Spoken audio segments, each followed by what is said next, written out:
আসসালামু আলাইকুম। সম্মানিত প্রিয় দেশবাসী, আজকে আমার মন ভালো না।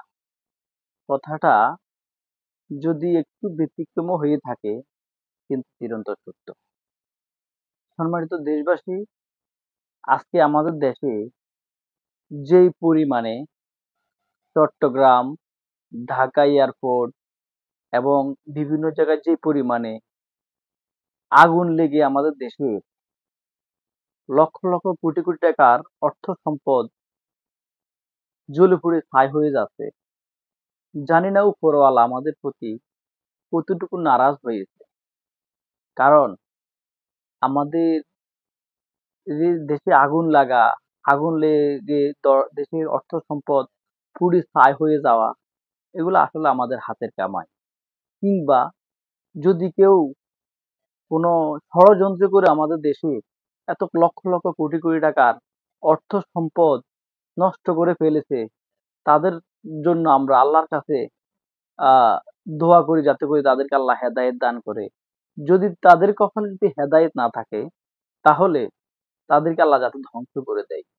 কারণ এই দেশের এই লক্ষ লক্ষ কোটি কোটি টাকা এটা ব্যক্তিগত কারো না। এটা আমাদের দেশের 18 কোটি মানুষের, আমাদের দেশের সম্পদ, 18 কোটি মানুষের সম্পদ। তো যারা এই সমস্ত 18 কোটি মানুষের সম্পদ ধ্বংস করে, তাদেরকে আল্লাহ যদি কপালে হেদায়েত থাকে হেদায়েত দেয়, আর যদি হেদায়েত না থাকে তাদেরকে ধ্বংস করে দেয়। কারণ আজকে আমার মন ভালো না।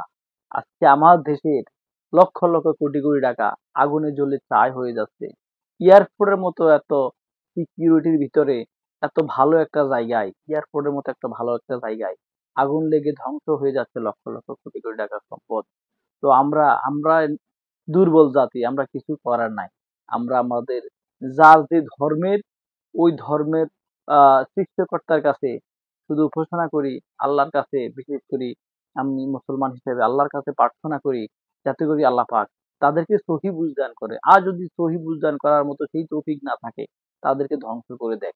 কারণ এই দেশের সম্পদ দশের সম্পদ, এই সম্পদ যার চলে যায় সে বুঝে যে অর্থ হারানোর কত যন্ত্রণা। আজকের জন্য এখানে বিদায় নিলাম। আসসালামু আলাইকুম।